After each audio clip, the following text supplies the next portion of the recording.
Web series आई थी the family man, उसके जो पहले एपिसोड को आप देखेंगे तो उसमें जो खुराफाती तत्व हैं उनकी मंशा ही क्या है कि दो अलग अलग केमिकल को मिलाते हैं और वो उस केमिकल को मिलाते हैं जिससे रिएक्शन बहुत ज़्यादा होता है। उसमें दिखाया गया है, वो कल्पना पर आधारित एक वेब सीरीज है कि दिल्ली की पूरी हवा को जहरीला करने का उनका प्लान था, टारगेट था। तो उसमें खतरनाक रसायनों को मिला देंगे ताकि जो एग्जॉस्ट निकले, जो लीकेज ऑफ गैसेज हो, वो इतना खतरनाक हो, इतना मारक हो कि जो भी उसके प्रभाव में आए, जो भी सांस ले उस हवा में, उनकी मृत्यु तय हो जाए।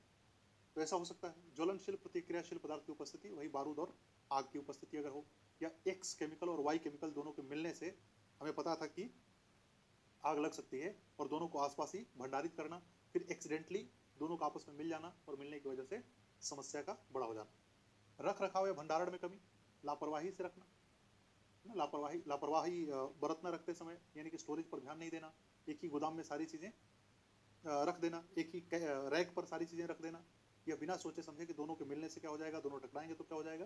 तो अपर्याप्त भंडारण हो या गलत भंडारण हो तो भी दिक्कत हो सकती है। प्रशिक्षित कर्मचारियों का अभाव, कई बार जो एम्प्लॉय होते हैं उनको पता ही नहीं होता है कि कौन सा केमिकल हजार्डस है, कौन सा केमिकल सेफ है, किसको कहाँ रखना है, किसको कैसे यूज़ करना है, कितनी मात्रा में यूज़ करना है, किस विधि से यूज़ करना है, इनके यूज़ करने का पर्पस क्या है, क्यों यूज़ किया जाता है। जैसे भोजन बनाने वाले को ये तो पता होता है कि ये मसाले डालने होते हैं, लेकिन हर मसालों का क्या क्या यूज़ है ये शायद उसको नहीं पता है। सब्जी मसाला डाला जाता है, उससे सब्जी के ऊपर क्या प्रभाव पड़ता है, नमक से क्या होता है ना, जीरा क्यों डाला जाता है, ये सारी चीज़ें उनको हो सकता है कि पता ही ना हो, बस वो डाले जा रहे हैं, पीढ़ियों से डाले जा रहे हैं, इसलिए डाले जा रहे हैं। तो ऐसे ही कर्मचारियों के पास ट्रेनिंग ना हो प्रॉपर, पर्याप्त और संरचना की कमी, और फिर है जानबूझकर निर्मित हादसा, जैसे कोई आतंकवादी ही वहां पर विस्फोट कर दे, कोई खुराफाती संगठन के तत्व जाएं वहां पर, असामाजिक तत्व हों, वो उस फैक्ट्री को उड़ाने की मंशा रखें। तो इस तरीके से बहुत सारे हादसे होते रहते हैं, और एक आध हादसे जो नेचुरल हो सकते हैं, जैसे कई बार बाढ़ आने की स्थिति में, कई बार भूकंप आने की स्थिति में भी उद्योगों में आग लग जाती है, उद्योगों में हादसे हो जाते हैं। तो वह नेचुरल कॉज भी होता है, भूकंप का आ जाना या चक्रवात का आ जाना, उससे भी इंडस्ट्री अगर टूट फूट होती है, उसके गैस लीक करते हैं, लीक करने से आपस में मिल जाते हैं, दिक्कतें हो सकती हैं। तो प्राकृतिक कारण भी है, मानव निर्मित कारण भी है, लेकिन चूंकि प्राकृतिक कारणों का हमारे पास कोई निदान नहीं है, उनको रोकने की हमारी औकात नहीं है, क्षमता नहीं है, इसलिए हम लोग उसी पर ज़्यादा बात करें जो हमारे हाथ में है, जिसको हम लोग कंट्रोल में रखते हैं और जिसके ऊपर हम कंट्रोल अपना कर सकते हैं। ये चीज़, इनका प्रभाव क्या होता है।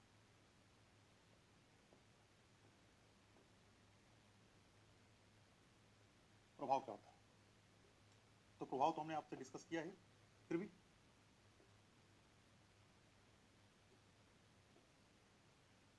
दृश्य प्रभाव होता है इनका, और एक अदृश्य प्रभाव होता है। अदृश्य प्रभाव दृश्य प्रभाव से कहीं भी कम नहीं। तो इन प्रभावों को हम लोग दो कैटेगरी में भी रख सकते हैं, हालांकि हर हादसे के ऐसे प्रभाव होते हैं, लेकिन इनके प्रभाव तो ज़्यादा ही होते हैं। जैसे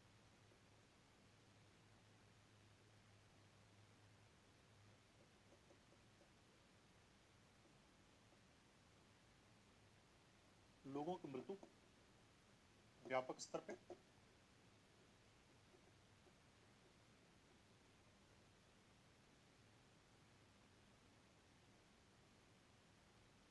आर्थिक क्षति,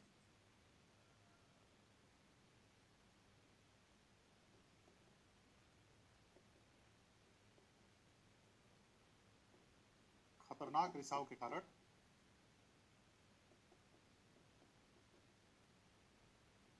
पर्यावरणीय संकट हो सकता है,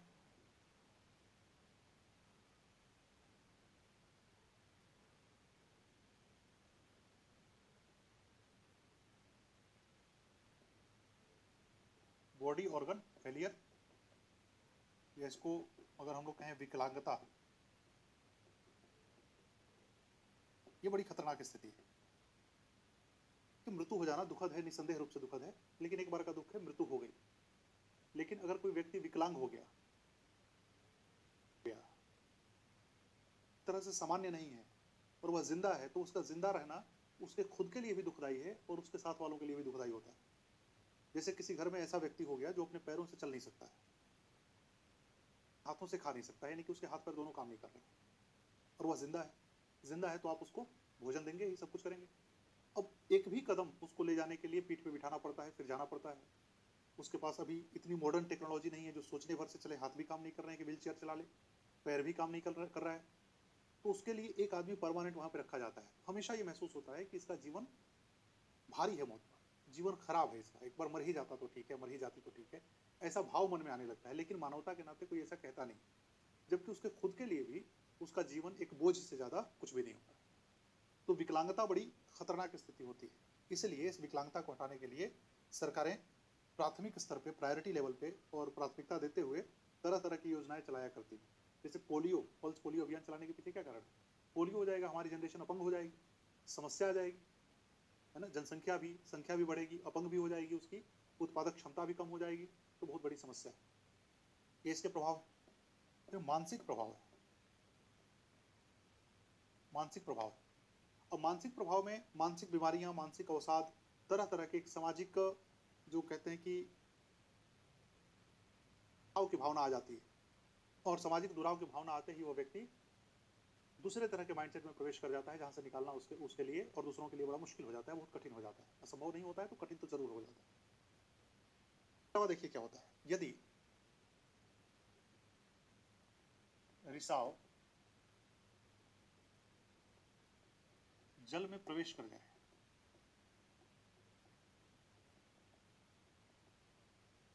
मान लीजिए कि आपको पता चलता है कि जिस पाइप के थ्रू आपके घर में पानी आता है, उसी पाइप में कोई खतरनाक रेडिएशन आ गया या खतरनाक लीकेज हो गया है और कुछ बहुत खतरनाक केमिकल, गैस, रेडिएशन उस पानी में प्रवेश कर गया है। और आपको ये पता है कि एक बार ये रेडिएशन जब अंदर प्रवेश कर गया है, तो आपके नल तक आएगा ही आएगा। अब पानी तो आपके घर में रहेगा, लेकिन आप पी नहीं पाएँगे उसको, पीने लायक नहीं है। जैसे आपने पानी पिया, आप बेकार से। तो अगर जल में प्रवेश कर जाए, तो स्थिति और भी भयावह हो जाती है। भयावह हो जाती है, क्या कहते हैं, जल संकट। पानी रहते हुए जल संकट की स्थिति पैदा हो जाती है। कैसे किसी ज़मीन में ये रेडिएशन आ जाए और उस ज़मीन पर खेती करनी हो, तो खेती करने में 36 बार सोचना पड़ेगा। हवा में लीकेज आ गया तो तेज़ी से फैलेगा ही, है ना? तीव्र प्रसार होता है इसका।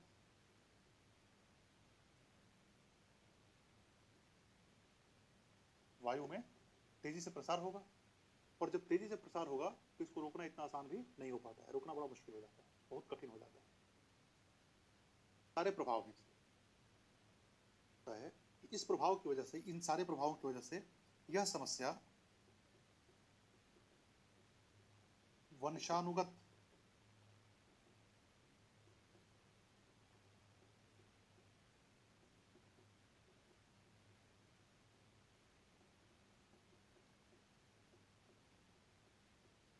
मौजूद रह सकती है, पीढ़ी दर पीढ़ी जेनेटिक बीमारी बन जाएगी। जैसे नागासाकी, हिरोशिमा की कथा कहानी सुनी होगी आपने। वह घटना थी 1945 की, जब विश्व युद्ध दूसरा, जो सेकेंड वर्ल्ड वार था, वो अपने खत्म होने के कगार पे था। तभी अमेरिका ने नागासाकी, हिरोशिमा नामक शहरों पर बम गिराए, परमाणु बम गिराए। परमाणु बम से जितने लोगों की मृत्यु होनी थी वो तो हुई ही, लेकिन एक स्टडी बताती है कि अभी तक वहाँ की जनरेशन सामान्य नहीं हो पाई। 2021 तक, तो आप देख लीजिए कि लगभग 76 साल के बाद भी जो जनरेशन उस हादसे से दुरुस्त नहीं हो पाई। जापान जैसा देश, जहाँ पर किसी चीज़ की कमी नहीं है, ना इच्छा शक्ति की कमी है, ना आर्थिक शक्ति की कमी है, ना संसाधन की कमी है, ना तकनीक की कमी है, ना किसी व्यवस्था की कमी। लेकिन जो एक नेचुरल डिसऑर्डर पैदा हो गया, शायद आर्टिफिशियल घटनाओं से जो नेचुरल डिसऑर्डर पैदा हो गया है, उससे बाहर आना इतना आसान नहीं होता है। ठीक यही कहानी भोपाल की गैस त्रासदी वाले हिस्से में भी है। 1984 की घटना है, 37 साल इस घटना को हो गया, लेकिन आज तक वहाँ की जनरेशन का कुछ हिस्सा, वहाँ की जनसंख्या का कुछ हिस्सा इस तरीके की समस्याओं से प्रभावित रहती है। झारखंड का जादूगोड़ा, जहाँ पर यूरेनियम के लगातार एक्सपोजर में लोग हैं, वहाँ पर समस्या है। जो नमक उद्योग का हमारा क्षेत्र है गुजरात, जहाँ से बहुत बड़े पैमाने पर नमक निकाला जाता है, तो नमक इंडस्ट्री में, सॉल्ट इंडस्ट्री में काम करने वाले लोगों के साथ दूसरी तरह की स्वास्थ्य समस्याएं आती हैं। उसको खैर मैं अभी आपदा कैटेगरी में नहीं रख रहा हूँ, आपदा कैटेगरी में इनको रख रहा हूँ। तो हजारों लोगों का मर जाना या सैकड़ों लोगों की मृत्यु का हो जाना, यह केवल आपदा के खत्म होने की कहानी नहीं है। जैसे बाढ़, चक्रवात की स्थिति में क्या था कि जो चला गया वो चला गया, जो बच गया वो दुरुस्त हो जाता है, स्वस्थ हो जाता है, ठीक हो जाता है, उसकी अगली जनरेशन उसी बीमारी से पीड़ित होगी, इसकी संभावना नहीं रहती। अगर मान लेते हैं कि चक्रवात या बाढ़ की आपदा में किसी ने अपना पैर गंवा दिया, मान लीजिए भूकंप में किसी का पैर चला गया, तो जो उसकी अगली पीढ़ी होगी, जरूरी थोड़े है कि बिना पैर के पैदा हो। यहाँ पर क्या इंटरनल ऑर्गन फेलियर हो रहा है, इंटरनल ऑर्गन प्रभावित हो रहा है, ब्रेन प्रभावित हो रहा है, दिमाग प्रभावित हो रहा है, शरीर के दूसरे हिस्से प्रभावित हो रहे हैं। तो आने वाली पीढ़ियों में भी उस रेडिएशन के प्रभाव का असर कहीं ना कहीं शायद बाकी रह जाता है, इसलिए समस्या ज़्यादा बड़ी दिखाई देती है और बड़ी है भी, होनी भी चाहिए। इसका निवारण क्या है, कैसे इसको हम लोग दूर कर सकते हैं? ऐसा क्यों है, इसको हमने एक ब्रॉड पिक्चर पर रखने की कोशिश की। इतना ही आपके लिए आवश्यक है कि विकासशील देश होने के नाते भारत की आवश्यकताएं विविध क्षेत्रों में ज़्यादा हैं, उनमें से बेरोजगारी एक प्रमुख समस्या है। ऐसी समस्याओं से निपटने के लिए भारत को अन्य उपायों के साथ साथ व्यापक पैमाने पर औद्योगिकरण करने की आवश्यकता है, और औद्योगिकरण करने की प्रक्रिया में औद्योगिक खतरे की संभावना भी बढ़ जाती है। इसलिए भारत में यह मैनेजमेंट बड़ा जरूरी है। तो प्रबंधन जरूरी क्यों है और प्रबंधन कैसे किया जा सकता है?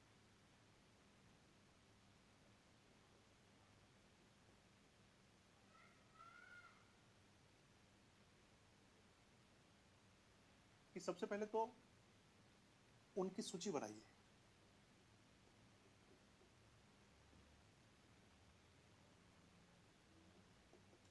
पदार्थों,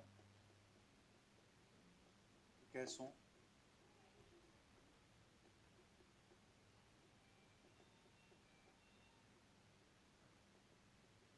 या रसायनों की सूची बनाना, इनकी लिस्टिंग कीजिए। और ये लिस्टिंग कौन करेंगे? डॉक्टर्स करेंगे, इंजीनियर्स करेंगे, वैज्ञानिक करेंगे, साइंटिस्ट करेंगे। उद्योगपति इसकी लिस्टिंग नहीं कर सकता है, पॉलिटिक्स में बैठे हुए लोग इसकी लिस्टिंग नहीं कर सकते। हाँ, वो ऑर्डर दे सकते हैं, लेकिन उनको क्या पता कौन सी गैस खतरनाक है?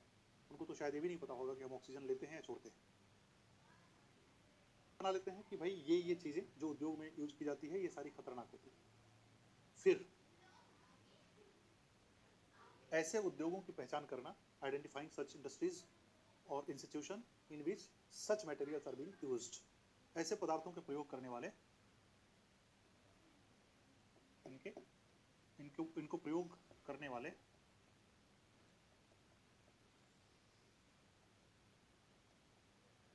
उद्योगों की पहचान करना।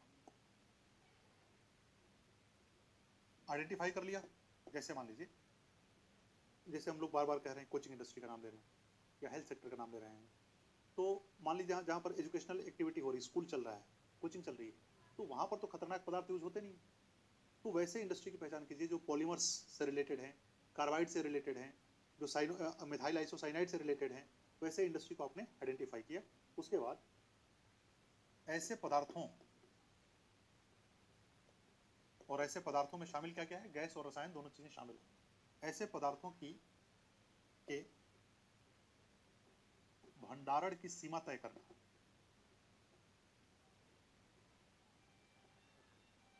सीमा तय करना। जो उद्योग स्थापित हो चुके हैं उनके बारे में ये सारी बातें, सीमा तय करना। अब जो उद्योग अभी स्थापित नहीं हुए उनके लिए क्या किया जा सकता है? लगाए जाने हैं, और ऐसे उद्योग लगाए जाने हैं जो खतरनाक पदार्थों का प्रयोग करने वाले। तो ऐसे उद्योगों के लिए हम लोग क्या कर सकते हैं?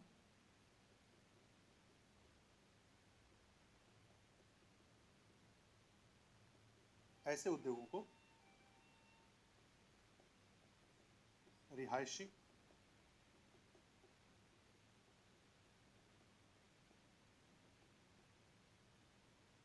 क्षेत्रों से अलग स्थापित करना।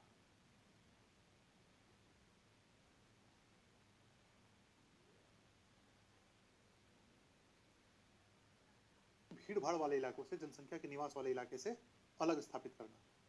फिर इसमें जो काम करने वाले लोग हैं, कोशिश की जाए कि उनको जो घर मकान दिए जाए उनको रहने के लिए। अगर कोई कंपनी ऐसा करती है कि अपने कर्मचारियों के लिए आवासीय परिसर का निर्माण करती है, तो ऐसी कंपनियों को ऑर्डर दिए जाए, उनके लिए प्रोटोकॉल बनाया जाए कि जो आप रिहायशी परिसर या रहने के लिए परिसर जो आप बनाएंगे, तो वह परिसर आपके दायरे से, आपके प्रांगण से दूर होना चाहिए। ये नहीं कि इंडस्ट्री के ही बाउंड्री में आपने उसको भी बना लिया, दूर स्थापित करना।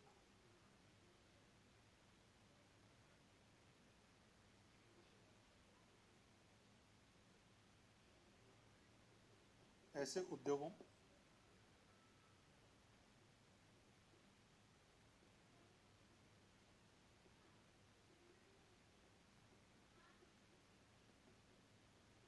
परिवहन के साधनों से, अच्छी सड़कों से, चौड़ी सड़कों से इनको बेहतर तरीके से जोड़ना चाहिए, जिससे कि स्थिति में जल्दी से जल्दी सुविधा पहुंचाई जा सके। और जिस रास्ते से होकर, जैसे मान लीजिए कि एक उद्योग से दूसरे उद्योग, ये दोनों खतरनाक पदार्थों का यूज करने वाले उद्योग हैं, तो इन दोनों उद्योगों के बीच में जो सड़कें होनी चाहिए, ये सड़क चौड़ी होनी चाहिए, प्लस भीड़ भाड़ से मुक्त होनी चाहिए। इन सड़क के किनारे भी कोशिश करें कि भीड़ भाड़ वाले इलाके स्थापित ना हो, यहाँ पर बहुत ज़्यादा क्राउडेड एरिया ना बने, इसको सुनिश्चित करना। फिर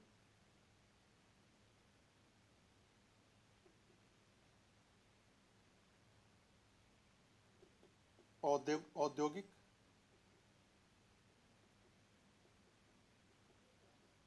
प्रतिष्ठानों में मार्गदर्शिका की व्यवस्था करना। जो डायरेक्टरीज होती है ना कि कहाँ पर कैसे आप एग्जिट कर सकते हैं, कैसे निकल सकते हैं, इमरजेंसी एग्जिट कौन सा है, कहाँ आग लगने की स्थिति में किधर से जाना है, आग बुझाने वाले यंत्र कहाँ रखे हुए हैं, ये सब बाहर ही लगा देना। जैसे बड़े बड़े मॉल में आप जाएंगे तो आपको ये सारी चीज़ें देखने को मिलती हैं। एक डायरेक्टरी रहती है, नक्शा बना के रखा जाता है, इस रास्ते से आप आए हैं, यहाँ पे दूसरा दरवाजा है, इधर तीसरा दरवाजा है, इधर से निकला जा सकता है, इविक्वेशन प्लान हमारा ये है। तो साधारण रूप से ये कर दिया गया है कि कोई भी भीड़ भाड़ वाला प्रतिष्ठान अगर कोई चला रहा है तो उसके लिए कम से कम 3 रास्ते हों आने जाने के, 3 सीढ़ियाँ हों, 3 दरवाजे हों, ताकि किसी अवांछित स्थिति में या किसी मुश्किल की घड़ी में आसानी से भीड़ को निकाला जा सके और भगदड़ की वजह से किसी की कम से कम मौत या हादसा कोई नहीं होना चाहिए। यह कंडीशन है। फिर अब देखिए क्या है कि जो इंपोर्ट एक्सपोर्ट होता है खतरनाक पदार्थों का, इंपोर्ट एक्सपोर्ट और स्टोरेज, आयात निर्यात और भंडारण जो होता है उसकी ऑडिटिंग करवाई जानी चाहिए। ऑडिटिंग का एक मैकेनिज्म होना चाहिए। और ऑडिटिंग भाई किसके द्वारा? एक्सपर्ट। और एक्सपर्ट कैसा होना चाहिए? Third party. ना तो इस कंपनी के लिए होना चाहिए जो इंपोर्ट कर रहा है और ना इसके लिए होना चाहिए जो एक्सपोर्ट कर रहा है। इन दोनों के एम्प्लॉय नहीं होने चाहिए, इन दोनों के हितैषी नहीं होने चाहिए, इन दोनों की कंपनियों के स्टेक होल्डर ऑडिट नहीं करेंगे। थर्ड पर्सन जो न्यूट्रल पर्सन होगा, जो निष्पक्ष व्यक्ति होगा, वह ऑडिट करेगा कि वांछित मात्रा से तय मानक जो स्टैंडर्ड जो मात्रा है उससे ज़्यादा इन्होंने ऐसे पदार्थों का स्टोरेज किया हुआ है, उससे कम किया है, ठीक तरीके से स्टोर किया है या नहीं किया है, इनके कहीं जो कर्मचारी हैं वो इनके उपयोग को सही से समझ रहे हैं या नहीं समझ रहे। ठीक है। फिर 8वां है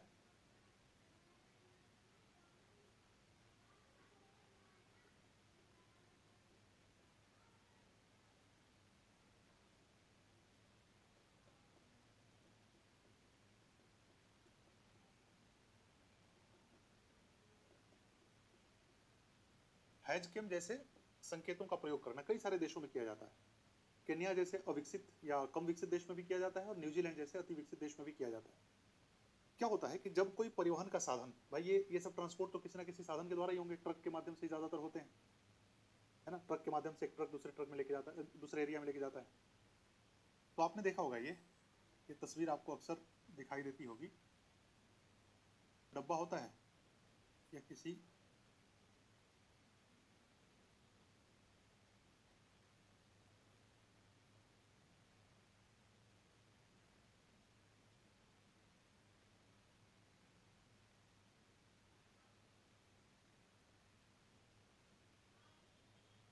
किसे, ये ट्रक है, ट्रक जा रहा है, इस पे लिखा होता है ज्वलनशील पदार्थ।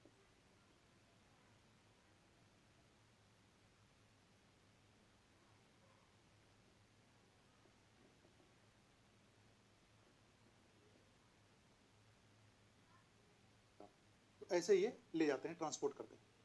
हैजकेम क्या होता है? ये हैजकेम जो कोड होता है इसका पर्पस ये होता है कि जब कोई गाड़ी ऐसे खतरनाक पदार्थों को लेकर चले, यह भी एक तरह का हैजकेम ही है लेकिन प्रॉपर नहीं है, ज्वलनशील पदार्थ, यानी कि इस ट्रक के द्वारा ऐसे पदार्थ को ढोया जा रहा है जो इनफ्लेमेबल है। तो इन गाड़ियों में मतलब यही होता है कि भाई ऐसे पदार्थ इसमें ढोए जा रहे हैं जिसमें आग लग सकती है। कई बार लिखा होता है मेंटेन डिस्टेंस, ऐसी चीजें, ऐसे निर्देश इन गाड़ियों पर रहते हैं। रहता है भोले तेरा ही आसरा, है ना, अल्लाह हाफिज, भगवान तेरा भला करे, बुरी नजर वाले तेरा मुंह काला, ये सब लिखे होते हैं और अंदर भरे हुए हैं पूरा खतरनाक रसायन, खतरनाक केमिकल। आइडिया नहीं लग पाता है कि भीतर क्या है। बोतल किसी और चीज की, पैकिंग किसी और चीज की। जैसे हमारी यहाँ परंपरा आई है ना कि नारियल के तेल के बोतल में सरसों का तेल रख देना, धोखा हो जाता है कई बार। तो हैजकेम क्या है? हजार्डस केमिकल, ये कोड होता है हजार्डस केमिकल, यानी कि ऐसा रसायन जो खतरनाक हो सकता है, यह ढोया जा रहा है। तो इस कोड में क्या क्या होता है? इस कोड में रसायन का नाम होता है, नेम ऑफ केमिकल,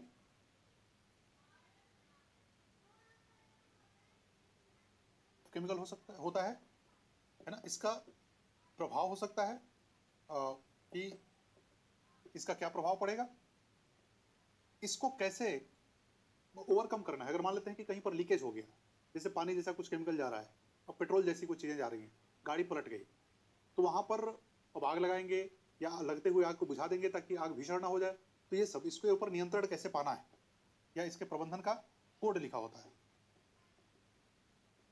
और फिर फ़ोन नंबर होता है।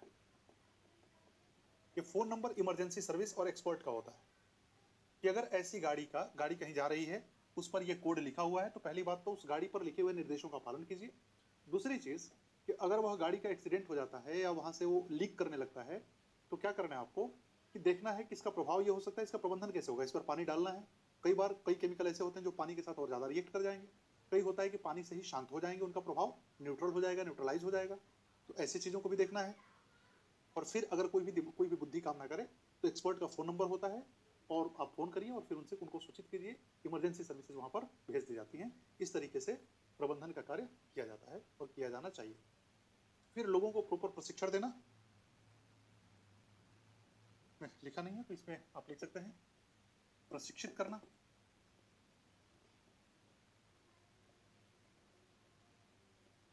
प्रशिक्षित करना कि कैसे इससे बचाव करना है। फिर परिवहन तकनीकों में आवश्यकता अनुसार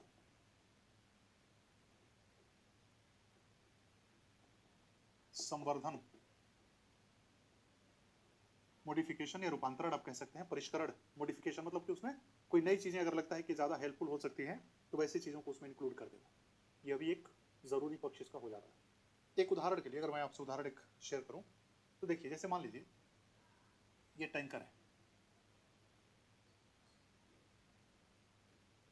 और इस टैंकर से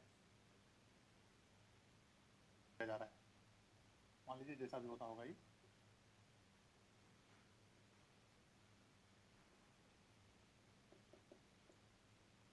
मैं इस टैंकर से तेल ढोया जा रहा है। अब इसमें आधा तेल बचा हुआ है।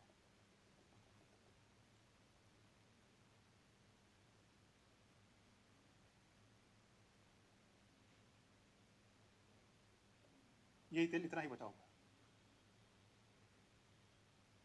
अगर इस गाड़ी में अचानक से ब्रेक लगाना पड़ता है, तो आधा तेल क्या होगा कि आगे वाले दीवार से जाके टकराएगा। जैसे आप गाड़ी में चलते हैं, बस चलती हुई बस में अचानक से जब ब्रेक लगता है तो आप आगे की तरफ गिर जाते हैं, झटका आपको आगे की तरफ लगता है। इसमें भी वही होता है। जब आप ट्रक में ब्रेक लगता है, ये पूरा का पूरा तेल का भार एक साथ इस वाले एरिया में चला जाता है। या जब ये मुड़ता है, ट्रक जब मुड़ेगा, ऐसे अचानक से मुड़ेगा, तो पूरा का पूरा भार एक दीवार पर, ट्रक के अंदर में एक दीवार पर चली जाएगी, जिससे ये कई बार अनबैलेंस होकर पलट जाती है। तो एक्सीडेंट का एक खतरा है। तो इसको कुछ लोगों ने सुझाया कि भाई दूर करने के लिए आप ऐसा मॉडल तैयार कर सकते हैं,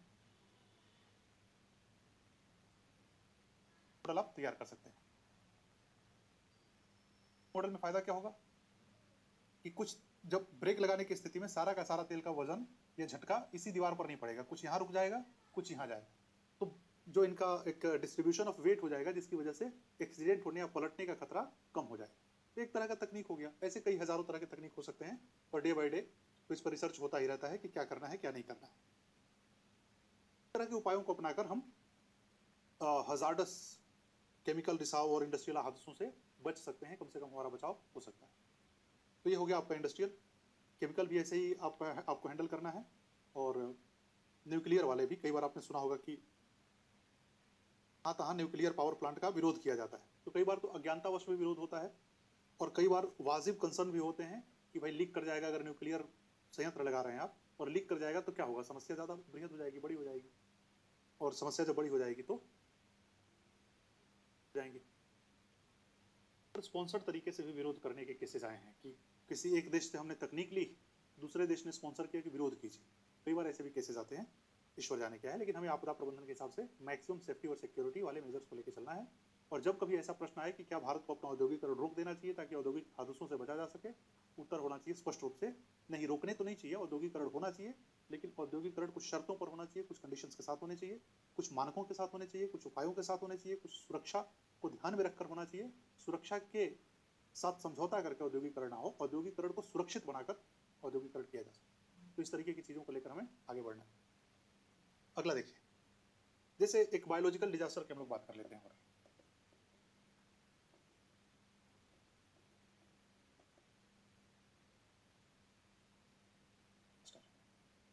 ऐसी आपदा, आपदा तो आप समझ ही रहे हैं, ऐसी आपदा जो किसी बैक्टीरिया, फंगस या वायरस के चलते व्यापक रूप से जन समुदाय को, जानवरों को, किसको किसको प्रभावित करे।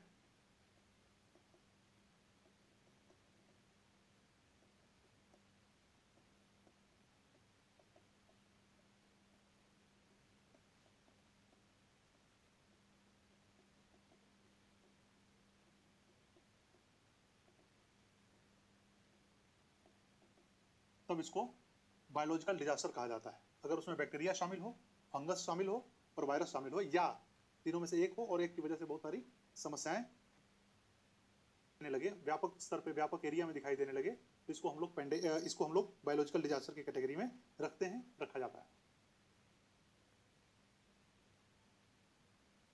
बायोलॉजिकल डिजास्टर्स होते हैं, जैसे एक बीमारी है कोई, मान लीजिए कई तरह की बीमारियां हैं, फिलहाल एक बीमारी में हम लोग चल रहे हैं जिसको कोविड कहते हैं। इससे पहले स्पेनिश फ्लू, कई तरह के इन्फ्लुएंजा आए, कई तरह के वायरस ने अटैक किया। तो ये सारे वायरसों ने हमारे ऊपर अटैक किया, कुछ बैक्टीरिया ने अटैक किया। तो जब उनका आउटब्रेक होता है, यानी कि बीमारी की जब शुरुआत होती है, साधारण तरीके से ये समझिए कि जब किसी बीमारी की, ऐसी बीमारी की किसी की शुरुआत होती है, तो वह बीमारी पहले एक लोकल एरिया में होती है, यहाँ पर बीमारी शुरू हुई, आउटब्रेक कहते हैं, शुरू हो गई, खबर मिली इस बीमारी के होने की। तो एक पहले तो स्थानीय स्तर पे होती है,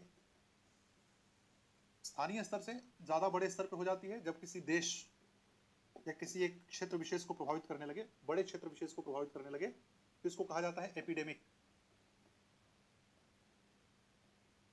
और जब इसका दायरा बढ़ के एक कंटिनेंट, महाद्वीप हो जाए या पूरी पृथ्वी हो जाए, तो इसको कहा जाता है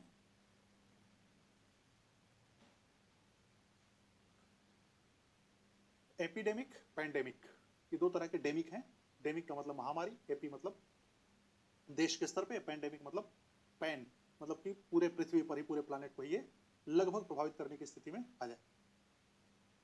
तो हमारे यहाँ तो नहीं, लेकिन दूसरे देशों में यूएस ने इसको 3-4 लेवल में कैटेगराइज किया है कि भाई एक ऐसा स्तर जिससे कम लोग प्रभावित हों या मृत्यु ना हो, केवल बस इन्फेक्शन आ जाए, फिर उसके बाद इन्फेक्शन से लोग प्रभावित होने लगे, गंभीर बीमारी पड़ने लगे, फिर उसके बाद बीमारी बढ़ते बढ़ते कुछ लोगों की मृत्यु होने लगे, और फिर उसके बाद ज़्यादा लोगों की मृत्यु होने लगे। तो इनका मैनेजमेंट भी इसी तरीके से उन्होंने आइडेंटिफाई किया है कि पहले केवल मास्क लगा के किया जा सकता है, फिर मास्क और हैंड सैनिटाइजेशन और साफ सफाई से हाइजेनिक तरीके को अपनाकर आप प्रोटेक्ट कर पाते हैं, फिर तीसरे में हॉस्पिटलाइज होकर करते हैं, और चौथे में इंटेंसिव रूप से आपको हॉस्पिटलाइजेशन की जरूरत पड़ती है, ऐसी ऐसी आवश्यकता पड़ती है। अब जैसे भारत में भी कोविड का केस या कोरोना का केस, प्रबंधन कैसे किया जा सकता है, हमारे पास क्या क्या उपाय है। तो पहले बात तो ये है कि एक एपिडेमिक एक्ट है 1897 का, एपिडेमिक एक्ट, महामारी अधिनियम 1997। अब इस 1997 के अधिनियम में सेंटर के पास कोई ऐसी चीज़ नहीं है, सेंटर की कोई ऐसी रिस्पॉन्सिबिलिटी नहीं है, केंद्र की रिस्पॉन्सिबिलिटी नहीं है कि जाकर पूरे राज्यों के कोरोना को संभाल लें। हमारे यहाँ जो भी हेल्थ, हमारे यहाँ राज्य सूची का विषय वस्तु है, जो स्वास्थ्य है वो राज्य सूची का विषय वस्तु है। लेकिन दूसरा एक्ट हमारे यहाँ है, वह है नेशनल डिजास्टर मैनेजमेंट एक्ट या डिजास्टर मैनेजमेंट एक्ट 2005। इसके तहत 3 स्तरीय प्रबंधन किया जाता है, एक केंद्र के स्तर पर, एक राज्य के स्तर पर और एक डिस्ट्रिक्ट के स्तर पर। त्रिस्तरीय इसका प्रबंधन का काम किया जाना है और किया जाता है। इसके अलावा कोविड के प्रबंधन की हम लोग बात कर रहे हैं, तो इसमें अभी जो एक्ट हम लोगों के एक्टिव हैं वो है एक वाटर एक्ट, जल अधिनियम 1974 का, वायु गुणवत्ता और प्रदूषण से मुक्ति के लिए जो एक्ट है 1981 का, या एनवायरमेंटल प्रोटेक्शन एक्ट 1986 का। ये सारे इस समय एक्शन में। अब देखिए क्या है इसका मैनेजमेंट कैसे हो। प्रभाव तो आपको पता ही है कि क्या प्रभाव हो सकता है, हमने लेवल आपको बताया कि पहले में केवल अटैक होता है या इन्फेक्शन होता है बैक्टीरिया और वायरस का, जिसको हम लोग कहते हैं बायो सेफ्टी लेवल 1 अमेरिका के अनुसार। फिर है बायोसेफ्टी लेवल 2, जहाँ पर माइल्ड इन्फेक्शन शुरू हो जाता है, माइल्ड इन्फेक्शन शुरू हो जाता है लेकिन लोग ठीक हो जाते हैं। फिर BSL बायोसेफ्टी लेवल 3, जहाँ पर कुछ लोगों की मृत्यु होनी शुरू हो जाती है लेकिन वह मृत्यु कम रहती है। और फिर होता है BSL यानी बायोसेफ्टी लेवल 4, जहाँ पर खतरनाक स्तर पर मृत्यु होनी शुरू हो जाती है। अब देखिए इस जगह पर क्या है, यहाँ पर क्या है उसी के अनुसार, यहाँ जैसे कि केवल मास्क और ग्लोव्स वगैरह के प्रयोग से आप बच सकते हैं। यहाँ पर थोड़ा सा हाइजीन वगैरह मेंटेन करना पड़ता है। तीसरे में स्टेरिलाइजेशन यानी कि दवाई वगैरह का यूज़ करना पड़ता है और यहाँ पर इंटेंसिव हॉस्पिटलाइजेशन की ज़रूरत पड़ती है। क्या हो सकता है कोविड के, आप देख ही रहे हैं, कोविड जैसी किसी भी महामारी का प्रभाव क्या हो सकता है आप कल्पना भी कर सकते हैं। आप तो कोविड की चपेट में इतने आ गए हैं, कोविड के इतने सारे केसेस देख लिए, कहाँ कहाँ कुप्रबंधन की स्थिति है, यह भी आपकी आंखों के नज़रों के सामने आया होगा। इसलिए इनके प्रभावों के बारे में ज़्यादा डिस्कस करने की आवश्यकता नहीं है, वही जनधन की क्षति है। फिर समस्याएं बहुत विकट है, हमें आइडेंटिफाई करना है कि समस्याएं हैं कहाँ कहाँ, ताकि उनका प्रबंधन कैसे किया जा सकता था। तो जब एक होता है कि प्रिवेंशन ऑफ बायोलॉजिकल हजार्ड, है ना, एक बायोलॉजिकल हजार्ड, हजार्ड का मतलब हमने आपको समझाया था कि विपदा है, संकट है, संकट है, कि संकट के का प्रबंधन कैसे करें, और दूसरा है आपदा का प्रबंधन कैसे करें। तो जब संकट की स्थिति आ गई, तो जैसे कि पता चला कि भाई कोरोना के केसेस देश में आने लगे, तो हम इस मुद्रा में बैठते हैं कि नहीं, दूसरे देशों के लोगों को प्रभावित कर सकता है कोरोना, हमारे देश के लोगों को नहीं कर सकता, हमारा तो बाल बाका भी नहीं कर सकता, हमारा तो कुछ भी नहीं कर सकता। ये भ्रम है। हमें क्या करना है, हमें करना है अपने इंफ्रास्ट्रक्चर के लेवल पे तैयारी करनी। जैसे प्रॉपर वेंटिलेशन के लिए आप मैसेज दीजिए लोगों को कि जिस घर में है आप प्रॉपर वेंटिलेशन के साथ रहें। पर्सनल हाइजीन के लिए लोगों को प्रेरित करना चाहिए। हॉस्पिटल के इंफ्रास्ट्रक्चर को ठीक करना चाहिए ताकि ज़रूरत पड़े और लोग और मरीज आएँ अगर हमारे पास तो ठीक हो जाए। मेडिकल इक्विपमेंट की संख्या, डॉक्टर्स की अवेलेबिलिटी, ये सारी चीज़ें हजार्ड को मेंटेन करने के लिए, हजार्ड को प्रिवेंट करने के लिए ठीक है। कायदे कानून यहाँ पर कुछ प्रोटोकॉल्स आप डाल सकते हैं। जैसे पहली बार खबर आई कि केरल में, भारत में कोरोना का एक केस आया, तो ये हो सकता है कि भाई उसी समय से आप मास्क पहनना शुरू कर दीजिए, उसी समय से नियम कानून ये लगा दीजिए, तो हमारे यहाँ जो केसेस थे उनकी संख्या मिनिमम रह जाती। लेकिन भारत एक विशाल देश है, जैसा कि बताया जाता है जनसंख्या के लिहाज से। जब कोविड के केसेस अपने चरम पे पहुंच गए या पहुंचने वाले थे, तो उस समय हमने लॉकडाउन लगाया, वही प्रोटोकॉल लगाया, मास्क पहनने के लिए लोगों को कहा। तब तक हजार्ड से बदल के क्या हो चुका था, डिजास्टर। अब डिजास्टर के लिए हॉस्पिटल की संख्या बढ़ानी पड़ेगी क्योंकि मरीज बढ़ेंगे, मेडिकल इक्विपमेंट की संख्या बढ़ानी पड़ेगी, डॉक्टर्स की संख्या बढ़ानी पड़ेगी, प्रोटोकॉल्स की कठोरता बढ़ानी पड़ेगी, राइट, और वही मैसेज देना पड़ेगा पर्सनल हाइजीन का। लेकिन डिजास्टर की स्थिति तक आते आते हमारे यहाँ सिस्टम पूरा कोलैप्स कर गया। कोलैप्स कर गया, कोलैप्स करने का मतलब कि सिस्टम पर दबाव बहुत ज़्यादा हो गया, हमारा सिस्टम उतना तैयार नहीं था जितने की केसेस हमारे यहाँ आ रहे थे। गलत बात इस बीच में ये हुई कि कुछ रिपोर्ट्स की अगर हम लोग बात माने तो उनके अनुसार